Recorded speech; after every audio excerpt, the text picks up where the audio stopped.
네, 부동산 경기 위축 속에 수도권과 지방의 양극화가 심화되고 있습니다. 지방에서는 다 짓고도 분양하지 못한 아파트가 17,000호를 넘어섰죠. 이 중에서 3,000호를 LH가 사주기로 했습니다. 긴급 심폐소생술을 쓰는 거죠. 효과가 있을까요? 전문가들과 토론해 보겠습니다. 윤지혜 부동산 R114 수석 연구위원, 김인만 부동산 경제연구소장 나오셨습니다. 어서 오세요. 안녕하세요. 반갑습니다. 자, 이 지방 준공후 미분양, 이른바 악성 미분양으로 불리는데 상당히 심각하다는 얘기를 했었는데 결국 정부가 3,000호를 사들이기로 했습니다. 정부가 LH를 통해서 직접 안 팔린 아파트를 사주는 건데 이렇게 지금 상황이 심각하다고 봐야 되는 건지 우선 김인만 소장님. 이렇게 심각하다고 평가를 해야 됩니까? 보통 물건이 안 팔리는데 정부가 사주는 경우가 드문데 아파트는 좀 특이하네요.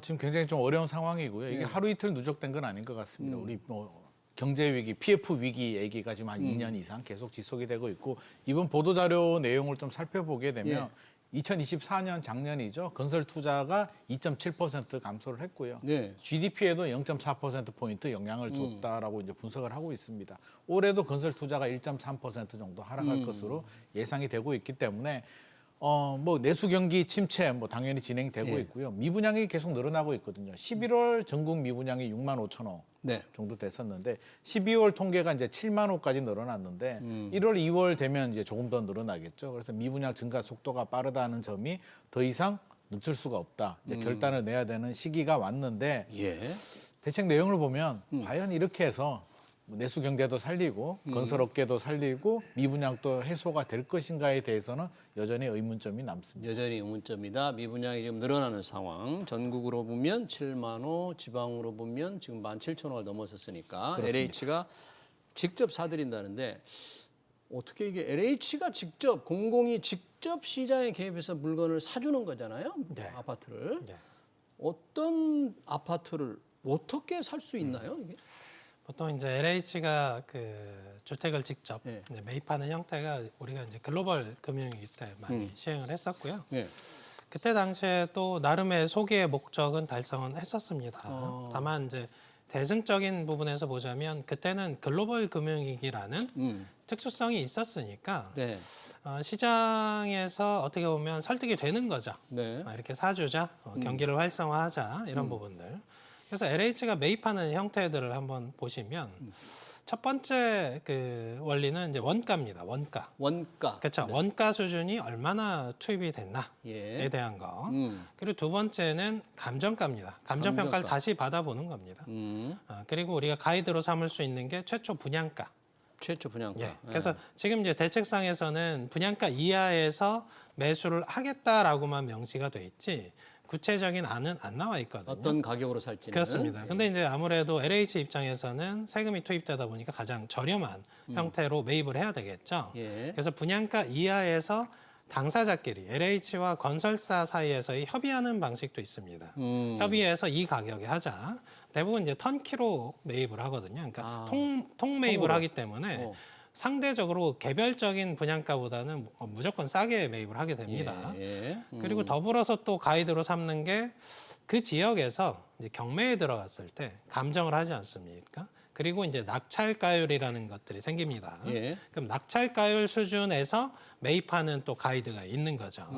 거기에 우리가 이제 건축비가 또 있지 않습니까? 그래서 기본형 건축비, 표준형 건축비 이런 형태들이 있습니다. 거기서 기본형 건축비를 적용을 하자라는 형태가 있을 수 있죠. 우리가 이제 원가 개념에서 토지, 그러니까 지방으로 갈수록 건축비 비중이 높습니다. 그러니까 사실은 원가 개념에서 분양가에서 차지하는 부분이 서울 수도권에서는 한 50에서 60%가 토지, 택지비거든요. 근데 이제 지방으로 가면 아무래도 택지비는 저렴해지는데 공사비는 똑같이 비싼 겁니다. 그러다 보니까 한 60%, 70%가 건축비예요.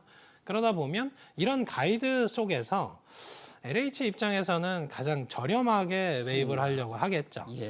그리고 한 번에 여러 채를 매입을 하려다 보니까 도심지 쪽에서 정비사업들에서 그걸 매입하기는 좀 어렵지 않을까 이런 생각이 들고요. 오히려 지방에서도 뭐 어떻게 보면 좀 나홀로 있는데 좀 외곽지에 동떨어져 있는 곳들 중심이 되지 않을까 이렇게 예. 생각하고 있습니다. 여러 가지 가격 기준이 있는데 분양가보다는 낮게 이제 사야만 뭔가 명분이 될 텐데 이게 국민 세금이나 마찬가지니까 이 협의를 하는 과정을 말씀해 주셨는데 LH와 건설사 간에 가격은 그렇게 해서 그러면 서로 협의를 한다고 하지만 어떤 아파트를 구입할 것인가? 뭐 지금 전국의 미분양, 준공업 미분양이 17,000호잖아요. 3,000호를 골라야 되는데 아무도 떠보지도 않는 아파트를 살 것인가? 그나마 그 중에서 나중에 임대할 때 조금이라도 임대 가능성이 높은 걸 살 것인가? 대상 선정도 쉽지는 않겠어요. 일단 가이드라인이 나오지는 않았고요. 네. 근데 LH는 이제 고민이 굉장히 많을 겁니다. 어느 아파트를 선정할 것인가에 대해서 혹 집어서 우리는 여기하고만 할래라고 한다면 다른 건설사들의 강력한 비판이 있을 수도 있기 때문에 네. 일단 입찰을 받을 것 같고요. 최저 가격으로 아마 신청한 단지들 위주로 좀 진행이 될 것 같은데 네. 그 중에서 동일한 조건이라면 뭐 LH도 임대를 줘야 되고 또 디딤돌 대출 확대를 해준다라고 이야기를 했기 때문에 예. 일단 뭐 동일한 조건에서는 역세권이라든지 좀 더 도심지 위주로 선택을 하겠으나 제가 볼 때는 도심지 그 윤재 연구위원 말씀하신 것처럼 도심지에 그렇게 대규모 미분양이 나온 물량들이 그렇게 많지는 않을 것 같고요. 나홀로 아파트든지 지방의 외곽이기 때문에 아마 저렴한 가격이 1순위가 된다면 결국에는 입지는 좀 양보를 해야 되는 상황이 발생할 수밖에 없을 것 같습니다. LH 입장에서는 뭐 3,000호 정도 매입을 한다라고 하는데 네. 3,000호가 제가 생각할 때는 야 3,000호 가지고 과연 11월에서 12월 미분양 증가가 5,000호 정도 늘어났는데 3,000호 매입하는 동안에 늘어나는 숫자가 더 많지 않을까 걱정이 되는 상황입니다. 그 사이에 늘어나는 게 더 많을 것 같아요. 3,000호면 한 달에 늘어나는 게 지금 3,000호 이상, 5,000호가 늘어났기 때문에 3,000호 가지고 이게 뭐 근본 해결책이 되기는 좀 어려울 것 같습니다. 뭐 첨언을 하자면 LH가 매입할 정도의 의사결정을 했다는 얘기는 네. 앞으로 더 늘어날 가능성이 높다고 본 겁니다. 늘어날 수도 있다. 정부는, 그러니까 미리 사전적인 대응 차원에서 매입을 이제 시작하자라고 이제 의사결정하는 상징성 의미라고 보시면 될 것 같습니다. 네. 예. 그럼 이 시점에서 공공이 들어가서 직접 시장에서 안 팔린 아파트를 사주는 것은 뭐 타당하고 합리적인 결정으로 보십니까? 앞으로 시장에서 지방 쪽에서 지금 대기 중인 물량들을 고려하면 실제 지금 우리가 절대적인 수치로는 7만 호, 예. 중공업 미분양은 한 2만 호 정도. 예. 그래서 중공업 미분양이 지금 거의 뭐 10년 만에 최대치라는 상징성이 있고 향후에 그러면 이 부분들이 줄어들 거라는 것들이 보여야 되는데 예. 아직 늘어날 것만 보이는 상황이고 지방 쪽에서는 특히 예. 거기에 실제 숨겨져 있는 미분양도 굉장히 많습니다. 숨겨진 미분양. 그렇습니다. 우리가 이제 뭐 브릿지론에서 이 본 PF로 넘어가는 과정에서 망가지는 사업장도 많습니다만 네. 이미 착공을 하고도 분양을 못한 사업장도 상당히 많다는 거죠. 지방에는. 그러다 보면 이게 후분양이 되는데 분양과 동시에 미분양이 되면 바로 악성 미분양이 됩니다. 네. 예, 준공 시점이 얼마 안 남았으니까 그런 구도들을 이제 LH 정부 차원에서는 그 심각성을 좀 높게 이제부터는 좀 보고 있지 않나 이렇게 보고 있습니다. 네, 그러네요. 이번에 지금 지역 건설 경기 활성화 대책에서 여러 가지가 나왔는데 미분양이 가장 눈길을 끌고요. 또 이런 것도 있더라고요. 비아파트에만 허용하는 매입형 등록 임대 이거를 이제 지방의 준공업 미분양 아파트에도 허용하겠다. 매입형 등록 임대라는 게 오랫동안 갖고 있다가 나중에 파는 거죠. 그렇죠. 10년 보유하면은 10년, 이제 뭐 세제 혜택도 주게 되고 이제 여러 가지 혜택을 주니까 하는데 지금은 아파트에는 허용하지 않고 있고요. 네. 비아파트에 대해서 비수도권 3억 원 이하 주택에 대해만 이렇게 허용을 하고 있는데 이제 두 가지 측면인 것 같습니다. 자, LH가 직접 매입한다는 얘기는 공공이 나서서 이제 직접 좀 해결을 하겠다는 건데 예. 우리가 앞서서 말씀드렸듯이 3,000원은 뭐 언발에 오줌 누기도 안 되는 물량이 너무 있고 적은 거다. 윤재 예. 연구님 예. 말씀하신 것처럼 상징성 정도 그 정도 의미 공공 또 하니까 좀 열심히 하자라는 의미 정도로만 해석을 해야 될 것 같고요. 예. LH 부채가 좀 많아요. LH 정말 재무 상태도 안 좋을 거 아닙니까? 작년 8월 기준으로 한 153조 원 정도 빚이 있고요. 재무 비율이 부채 비율이 200%. 예. 그래서 기획재정부에서 재정 위험 기관으로 지금 지정된 상태인데 거기 대고 지금 3,000원을 더 매입하라는 거고요. 네. 매입 임대는 이제 또 시장한테 손을 좀 벌립니다. 시장 수요자들이 다주택자들이 이제 한마디로 다주택이 좀 되라는 건데 이것도 다주택자 입장에서 생각해 본다면 요즘 트렌드가 똘똘한 지역에 똘똘한 한 채거든요. 서울의 핵심 지역에 한 채만 가지자는 게 수요자들의 트렌드인데 여기에 역행해서 지방에 우리가 세제 혜택을 조금 줄 테니까 10년 동안 네가 사서 임대를 하게 되면 혜택을 주겠다는 건데 예. 그게 우리 매입 임대를 하겠다는 수요자들, 투자 수요들의 마음을 움직일 수 있을까에 대해서 이 정도 혜택 가지고는 지금 뭐 크게 움직이지도 그래요? 않을 것 같습니다. 7년이라는 긴 또 이게 기회비용 상실도 있기 때문에 또 지방이잖아요. 그래서 이런 여러 가지 문제를 고려한다면 이 역시도 또 효과 측면에서는 그렇게 높은 효과를 얻기는 어려울 것 같습니다. 이제 LH가 직접 사주기로 한 3,000호도 우선 양으로 보면 좀 적은 거고 매입형 등록 임대를 아파트로 허용하는 것. 비아파트에도 지금 이게 많지는 않아요? 매입형 등록 임대가? 현재는? 그쪽에서는 활성화가 돼 있습니다. 그 그래서 비아파트 쪽에서는 특별히 규제하고 있지는 않고 예. 그쪽은 이제 임대를 했을 때 뭐 세제적인 혜택들을 부여하고 있습니다. 예. 다만 2020년 8월경에 우리가 아파트 유형에 한해서는 이제는 매입 임대 이런 형태들을 좀 막았죠. 그래서 아파트 유형에서는 배제를 했다가 지금 미분양 문제에 대한 해결책 중에 하나로서 이 매입 임대, 매입형 등록 임대 이런 형태들을 하고 있는데 작년에 이제 정부가 기업형 임대주택 이런 것들도 활성화하겠다 한 부분이 있기 때문에 거기에 연장선상에서 같이 보시면 될 것 같고요. 과거 이제 금융위기 때가 이제 전형적으로 미분양이 이제 뭐 17만 호 수준까지 늘어나다 보니까 예. 기업 차원에서 애초에 이제 최초의 분양형으로 했다가 나중에 한 2년 혹은 4년 정도 임대 후에 분양 전환하는 형태들로 많이 미분양을 해소하려는 노력들을 했었습니다.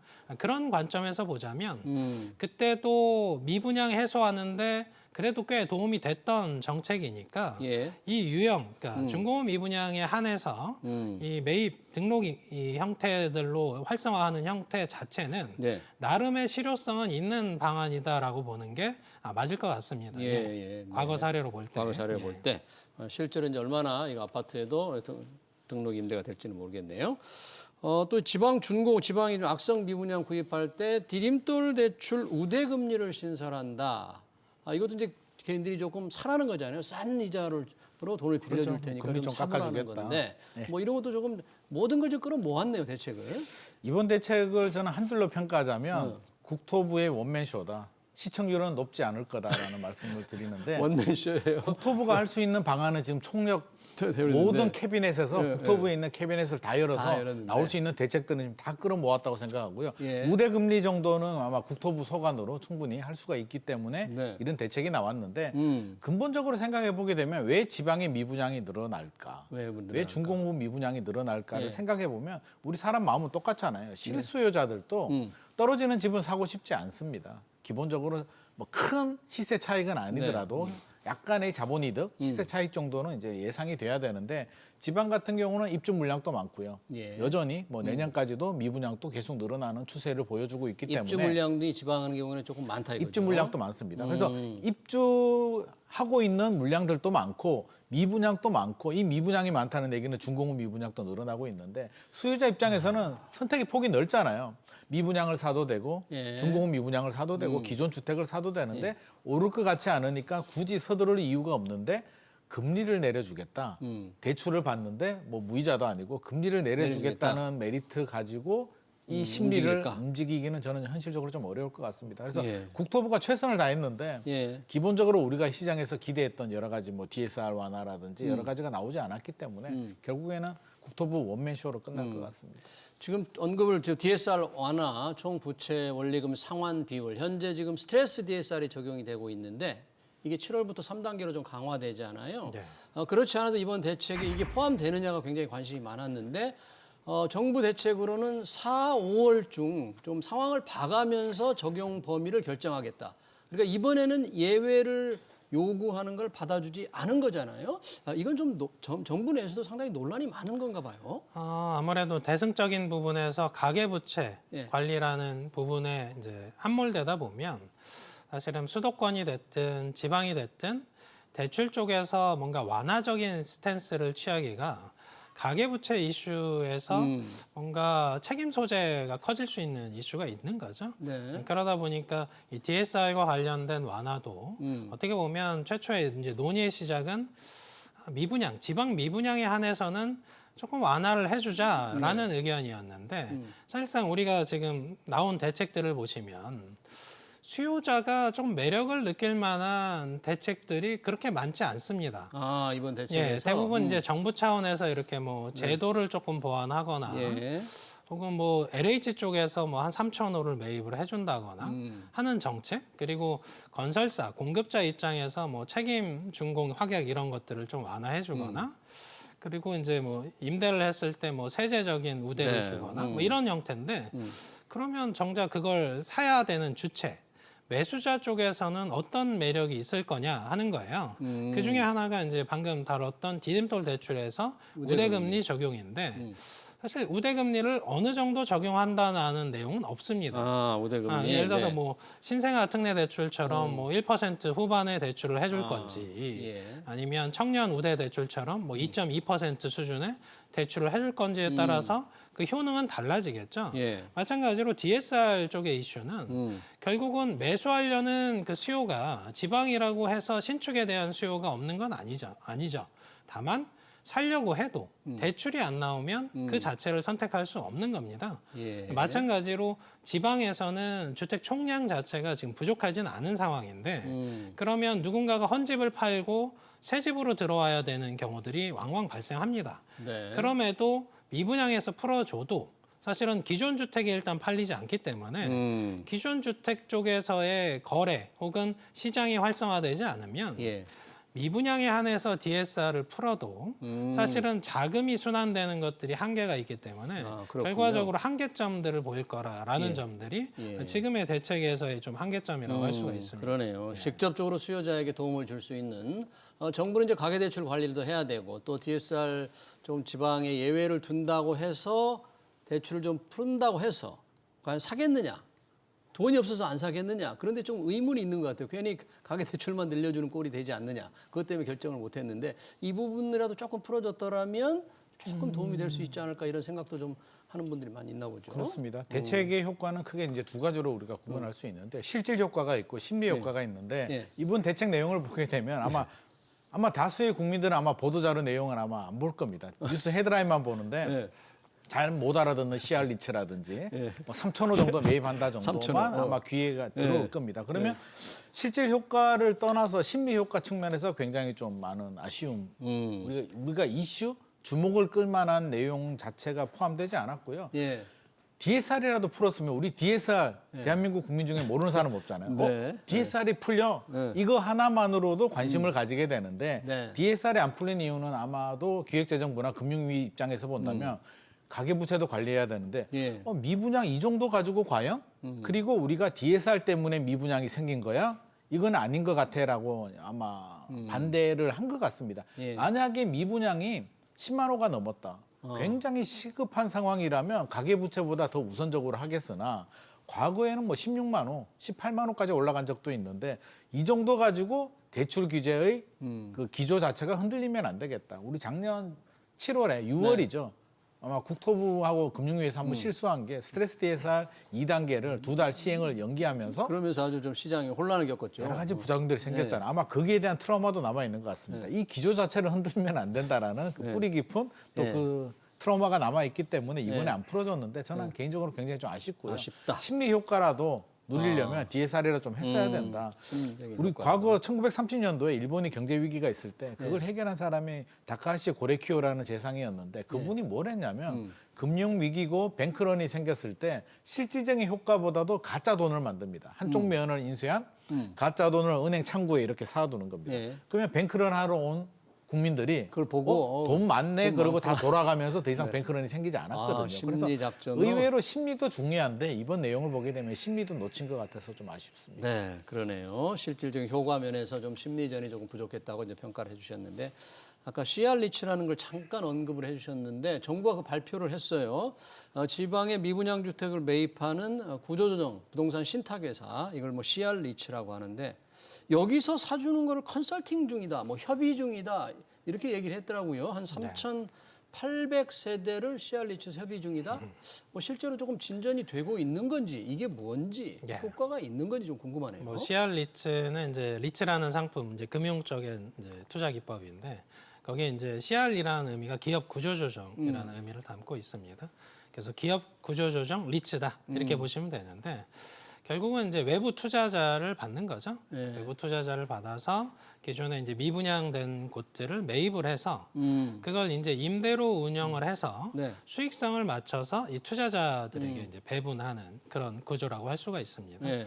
근데 이제 작년 8월 8일 예. 88 대책에서 이제 공급 대책 발표하면서 발표를 했고 네. 그때 당시에 이제 9월부터 도입하겠다 했던 거예요. 근데 지금 이제 2025년 2월이 됐는데 이게 이제 생각만큼 사실은 활성화가 안 되고 있군요. 논의하고 하다 보니까 어. 결과적으로는 상반기 중에는 도입을 하겠다라는 걸로 어떻게 보면 한참 물러선 거죠. 아, 그런 근데 거예요. 이제 이런 구조들이 왜 나오냐면 아까 설명드린 그 구조에서 보면 이 CR 리츠는 뭔가 그 자선 사업을 하는 게 아닙니다. 그렇죠. 그렇죠. 그 결국은 수익성을 맞춰야 됩니다. 투자 수익을 목표로 그렇습니다. 하는 거니까. 그런데 지금의 이제 지방에 있는 그 미분양 사업지들이 미분양이 안 되는 이유는 예.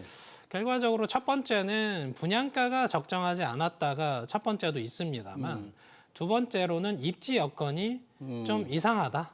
저기에 왜 분양을 했을까? 그런 것들도 상당히 많습니다. 네. 그럼 이 CR 리츠는 결국은 수익성을 보는 곳인데 과연 그 애매한 입지 쪽에 들어가서 임대를 맞춰서 장기 수익성을 맞춰가지고 이걸 정상화할 수 있을까 해서 사실은 적극적으로 지방 쪽에서는 이걸 활발하게 움직이기가 쉽지 않은 여의치가 않은 상황이라고 보시면 될 것 예. 같습니다. 그러니까 이제 정부가 뭔가 3,800세대 사는 걸 협의 중이라고 했지만 과연 제대로 될지 실제 CR리츠가 활발하게 할 수 있을지는 조금 의문이 되는 상황이다. 이렇게 볼 수 있겠네요. 자, 쭉 대책을 얘기하다 보니까 그러면 도대체 이번 건설경기, 지방 건설경기 활성화 대책이 뭐가 효과가 있을까? 뭐가 부족할까? 이런 게 들어갔더라면 그나마 좀 낫지 않을까 하는 그 아쉬움도 있는데 어떤 대책이 조금 더 필요하다고 보십니까? 김영만 소장님.